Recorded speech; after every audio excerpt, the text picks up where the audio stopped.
The Cincinnati Bengals have the best wide receiver duo in the NFL, but the rest of the skill players have a significant part to play, and continuity should be a boost to the Bengals. Let's break it down.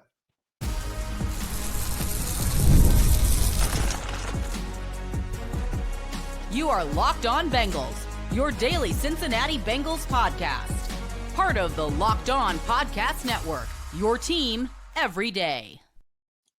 What up, Bengals fans, and welcome to another episode of the Locked On Bengals podcast, part of the Locked On Podcast Network, your team every day. I'm Jake Lisco. He's James Rapine, and we are your hosts of the Locked On Bengals podcast, covering your Cincinnati Bengals here and now on YouTube, everywhere you get your podcasts since 2016. So if you're looking for that daily source of everything you need to know about what's going on with the Cincinnati Bengals, you're in the right place. You can hit that subscribe button, and that'll make it really easy to join the legion of Bengals fans out there that are already everydayers. Shout out to you if you're already an everyday listener of the Locked On Bengals podcast, and you can make the Locked On Bengals podcast your first listen every day. As we continue our training camp preview series today, James, we get into the skill players. And while there's obvious strength and continuity at the top, there's also a really interesting bit of depth conversation that I think we get to today in the depth battles at all of these positions in terms of who's going to rotate in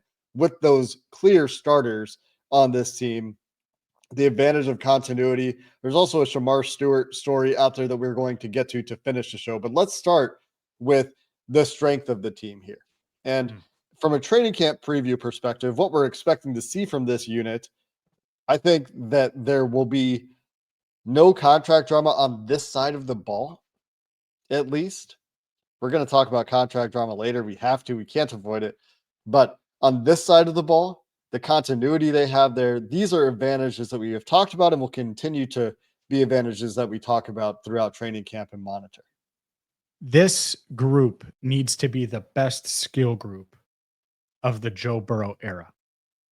And when you look at it, obviously you have Ja'Marr Chase coming off of the Triple Crown season in his prime, entering his prime, whatever you want to say.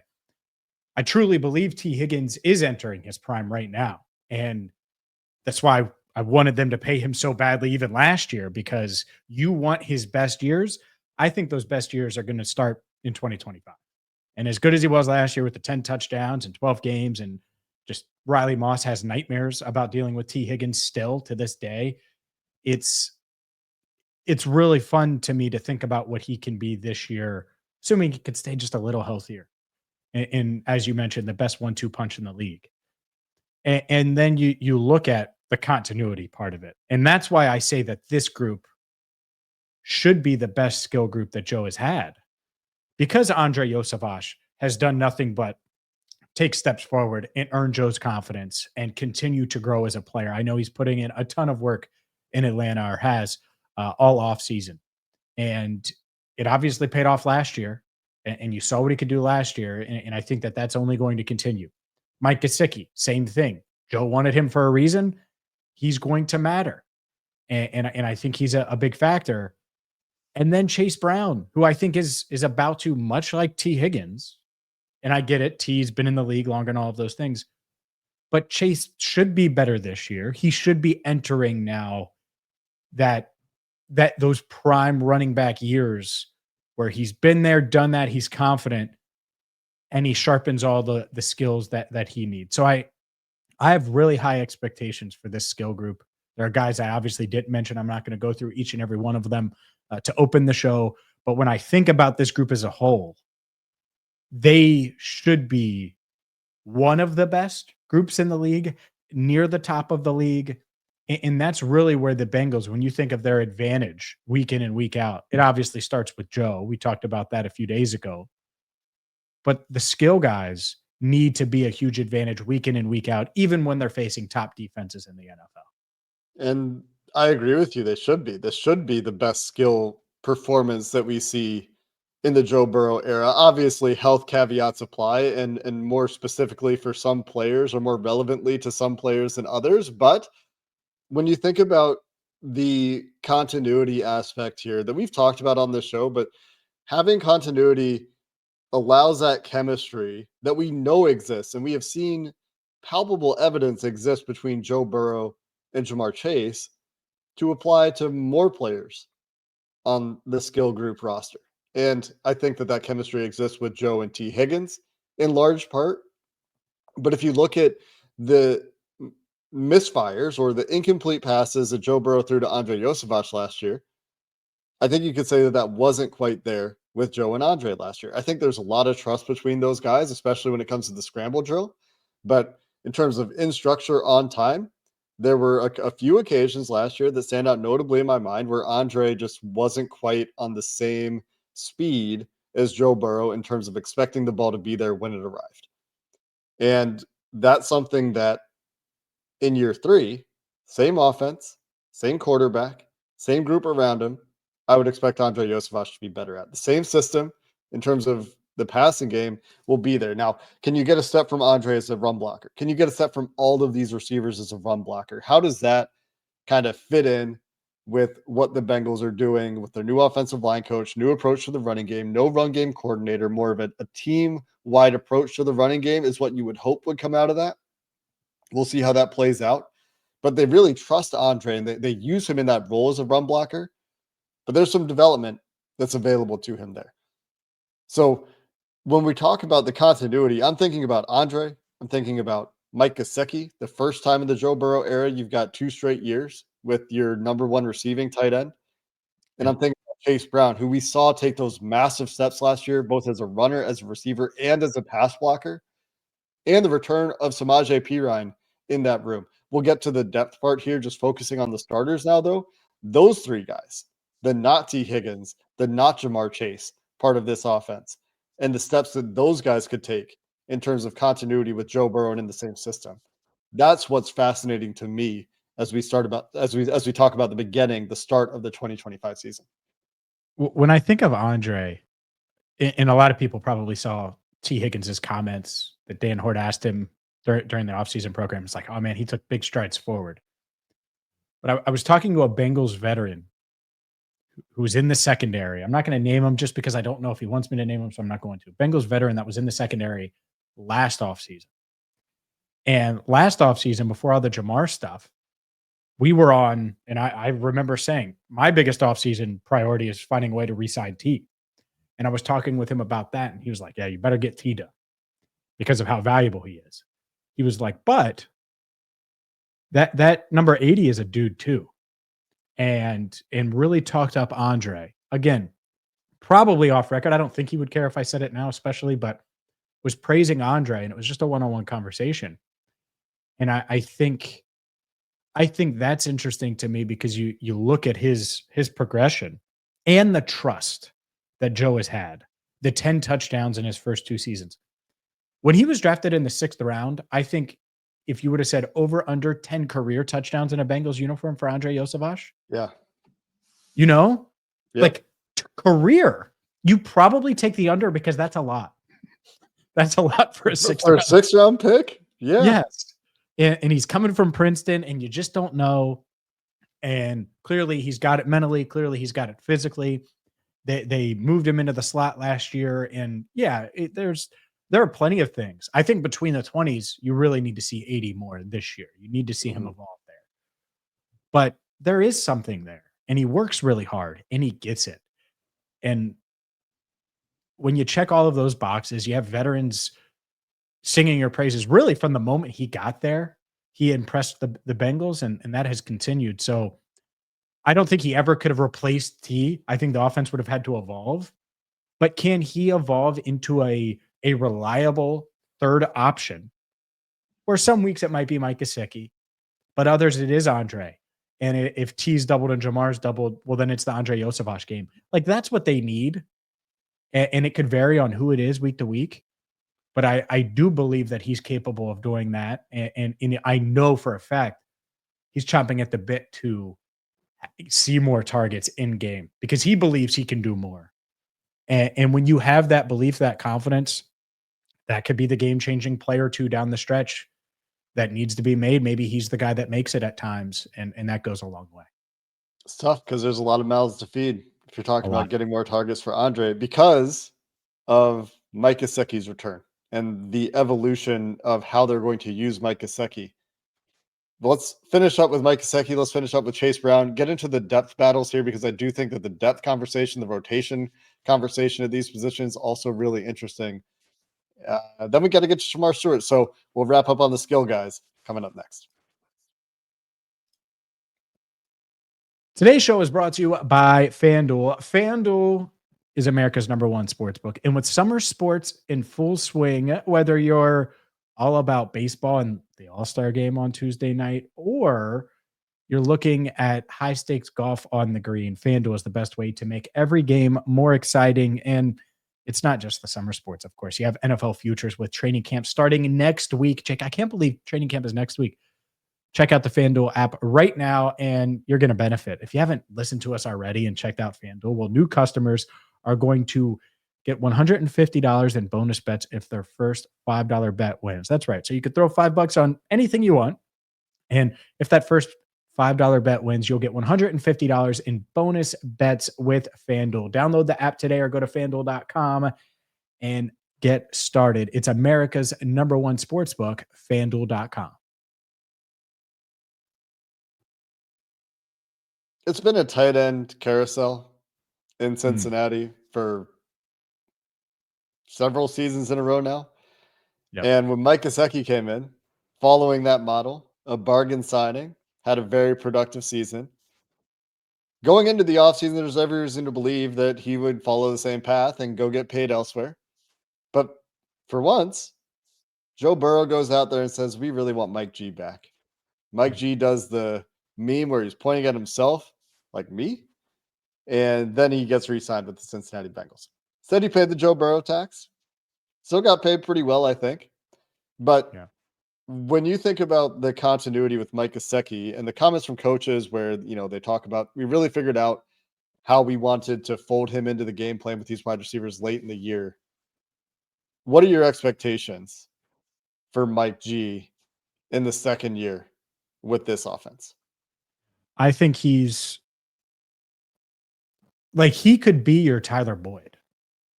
Like, if you needed him to just line up in the slot and be that guy, for the most part, he can do that. And I think that's what's interesting when you think about the Bengals wide receivers. You mentioned the mouths to feed. It's not just the big two. It's Andrei and Mike. And those guys are can both give you that slot option and can both be that third down safety net and can both be weapons in the red zone. You didn't see that as much with Mike last year. It's not like he put up a bunch of touchdowns. And I think that might be where things changed this year. He had some big catches between the 20s. It's kind of funny how him and Andrei were sort of opposites in some ways. But I think Mike is going to score more touchdowns. Numbers may end up being the same. And then you look at the touchdowns and those go up this year. But he is valuable. I saw it in OTAs and during the offseason program. The rapport is there. Joe trusts him. He's going to lean on him. The catch radius is important. He moves like a receiver, but has just a huge wide catch radius. He's really athletic and he's going to matter this year. And so keeping him, look, the Steelers just traded for Jonnu Smith. And having a tight end that can catch like that and be a weapon in the passing game, that matters a lot. Mike Gesicki is one of the better fits from that standpoint. Not saying he's a complete tight end that's going to be able to be a high-end blocker, but for what the Bengals do, if you're looking at a pass-catching tight end outside of the star tight ends in this league, he's up there for sure. And so I think that it's a really good fit. I expect it to be better. And if there's one area where I think the numbers will certainly go up, you don't know about receptions, you don't know about yards, but I do think the touchdown number is going to go up a bit. I think the big area that they need to figure out how to leverage Mike Gesicki's size is in the red zone, like you're talking about, in the end zone. Last year, out of all of his production, how many catches did he have total last year? He had 65 catches last year for 665 yards, 2 touchdowns, over 10 yards a catch. Of those catches, 5 came in the red zone for 33 yards and 1 touchdown. You need to get more out of a guy like Mike Gesicki in the red zone. He was really, really good between the 20s. He had 50, trying to do math quickly in my head, 57 catches between the 20s for about 600 of his yards. About 50 of his yards came not between the 20s, and he had the one touchdown from outside of the red zone. Only one touchdown in the red zone last year. Was a useful third down player. Most of his production came on second down, but certainly was a useful third down player. So in those moments, you're talking about the Tyler Boyd third down role. You're talking about the red zone responsibilities. That's where you want to see growth for Mike Gesicki in year 2 with this offense, where the coaching staff knows exactly what he is, where Joe Burrow knows exactly what he is. And you would hope to see some improvements there. The other aspect here is Chase Brown. And the question for me at running back does get into depth more than I have any questions about Chase Brown, because I think Chase Brown is really good. And it's a question of how much of a workload does he get this year? And does he maybe take a step as a receiver in terms of production? Are there more targets available for him in the receiving game as a check down option? But really where it gets interesting to me from here, because I think we know who Chase Brown is, and I think he's a very productive running back. There's questions about the run blocking in front of him, is how much do we see a rotation with Taj Brooks, Samaje Perine, and maybe even Zach Moss, depending on his health, at running back, and what happens behind Mike Gesicki at tight end? Those are the remaining bits of intrigue to me that we're going to get a lot of answers about, I think, in training camp and the preseason process, because there's not necessarily a whole lot you can learn about a lot of things in training camp, but these rotations and the guys that are going to play snaps and who's winning those battles, who's earning the coach's trust, that is something that you can learn in training camp. And I think it'll be really interesting at tight end beyond Drew Sample and Mike Gesicki and beyond Chase Brown and Samaje Perine. No doubt. Because where's Zach Moss's health? I think that's a huge one. I'm not sure. I'm concerned, put it that way. Now, maybe he's cleared for camp, and next week we're like, oh, well, Zach Moss is out there. Because if so, I don't know. I know fans are kind of in general down on him, but I'm not sure he's worse than Samaje Perine. And if those are your three, you feel great about. But Taj Brooks is really intriguing. So I feel good. Whoever ends up being the Bengals' backup running back is going to have to earn it. Last year, you kind of walked into it and you knew it was going to be Brown and Moss or Moss and Brown. This year, I think it's a bit different. You know it's Brown, and then after that, there could be a bit of a competition. But having Samaje, he can do so many different things for you. He's going to matter. I'm pretty sure it was in the AFC title game this past year. He caught the game-clinching catch for a first down for the Chiefs. Like, that's on third down. They needed a play, and Pat Mahomes throws it to him, and I'm pretty sure he broke a tackle, but runs for a first down, and that's it. Ball game. They're going to another Super Bowl. Those are the type of plays that go under the radar. That's what he did in 2021 when they made it to the Super Bowl. He made plays that you kind of forget about now. So it's, if he can be that, and I think he can. I talked with him during the offseason program a little bit. He's certainly excited to be back in Cincinnati. And I think offensively is going to matter at times. And even if he doesn't, let's just say Brooks runs away with the 2 job. He's going to matter on special teams. He's going to be a factor. And that's really, really nice to have a veteran back there that at worst case can be your number 3 running back and pass protect at a high level and help in a bunch of different ways. More than anything is depth that they did not have last year. They had 2 guys last year, and they had to go trade a pick for a running back in the middle of the season because they had, it was so desperate. Remember they worked out Leonard Fournette? Yep. And then that running back didn't even play. He hardly played. They should have just signed Leonard. I don't think that was a pretty that serious. I don't think they were that interested based on what I heard. For how much they used their in-season acquisition. Should have, huh? Like, and nothing against Khalil Herbert, but he just didn't get used until Chase Brown got hurt, because Chase Brown was really good. But having depth there, big difference. Don't have that confidence in the tight end room. And this is where something needs to emerge, whether it's Tanner McLaughlin, whether it's Cam Grandy, whether it's Tanner Hudson again being in that role, but like somebody who can be that Eric All light, because I don't think they're getting Eric All this year. He's going to miss the season, obviously, but somebody who can be an Eric All light, that would be a help I don't for think this it's there. offense. I don't know that it is either. That's But why I love Colston Loveland. I thought maybe he could end up being that long term, So it's we will tough. see what shakes out with the tight ends. That's going to be an area we're watching closely. Like who's going to be that guy that because like they're going to in training camp, they're going to be 2 tight end sets where Gesicki is not the second tight end. It's going to be Drew Sample and who is that and what I kind think of it's Cam trust can they Grandy. earn? I think it's Cam I, Grandy. that's where I lean currently too. But When big year for we have this, Tanner McLaughlin. no doubt. When we have this next conversation, how many people are going to be like, man, Colston Loveland? They're going to feel a little differently.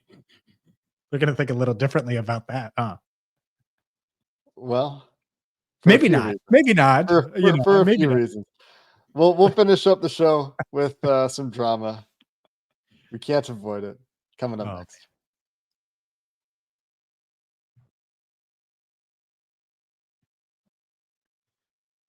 All right, Jake, let's dive into the drama you mentioned, Shamar Stewart, and the latest on him. We talked about it yesterday.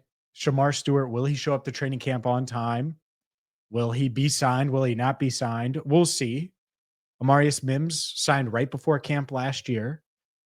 And yet the latest, and I didn't see this. You saw this. You pushed it to me probably about an hour before we started recording, a half hour before we started recording. And this would be a disaster scenario for probably all involved, but the latest on Shamar. Yeah. So you're talking about it making people want to revisit the Colston Loveland conversation. And there's 2 prongs to it, right? One is a conversation we just had about like, do they have a real tight end on the roster that can do everything? They don't. And then you take the further step of this report, and this comes from the Cover 3 podcast and Bud Elliott, who said that he talked to an A&M source, a guy who had some good A&M stuff in the past. He's like, hey, Shamar might end up back here. He's been at College Station. He's been fully involved in workouts. He could come back and try to play again this season and go into the draft again next year. And John Sheeran at A to Z Sports was the guy who noticed this, wrote it up, and that's why I saw it, James. So shout out to John Sheeran. But there's a lot here. Great friend of the show. I don't know that it necessarily means anything, but the fact that there's smoke here at all is concerning. Like, it's not uncommon for guys to go work out where they play college football. Yeah. It's not uncommon during the break to hear about guys going to work out where they used to play. That could very well be all this is. The podcast also described the relationship between the Bengals and Shamar Stewart as toxic. I don't know if that's informed or if that's, somebody who's just following it from the outside. I don't know if that's coming from Shamar Stewart's camp or, somebody just extrapolating from the news you've seen around this. But I don't want to necessarily overhype this. It's just that since the story is out there at all, at this point, a week before training camp, like that's not where you want to be. It isn't. And I'm going to be very, very clear here. Because if Shamar Stewart did do this, and I'm not saying he is, I'm not saying he will, I'm not saying he's considering it, but it would be the most ridiculous, asinine, ignorant, dumb, whatever bad adjective you want to use. That's what it is. Because we're talking about a first-round pick contract, 17th overall. It is fully guaranteed. And this idea that you would do that means that he, again, not saying it's true, not saying that this is being considered, but if it is being considered, if this is considered a real option from his people, then they're the dumbest group ever and he needs to fire every single one of them. And I don't say that lightly. I've never said that about anyone's representation that I can remember, but that's insane to do, insane to risk. It's not like Shamar Stewart was this huge NIL guy, was getting paid. Not that he didn't get paid, but getting paid millions and millions of dollars. That wasn't the case. Why would you walk away from that? On the other side, this would be a disaster for the Bengals as well, because now they just don't have their first round pick. And so it would be awful for everyone involved. No one would benefit. It would be, again, the most ridiculous thing, because What are the odds that I just read something from Dane Brugler that said edge rusher is a really deep position in the 2026 NFL draft. I haven't even thought about the 2026 NFL draft. But guess what? Do you want to risk your fully guaranteed deal at 17th overall when you thought you should have been picked higher already to maybe go in round 2? There would be no way, no scenario where that would make sense because of a clause that doesn't even cancel your contract. Like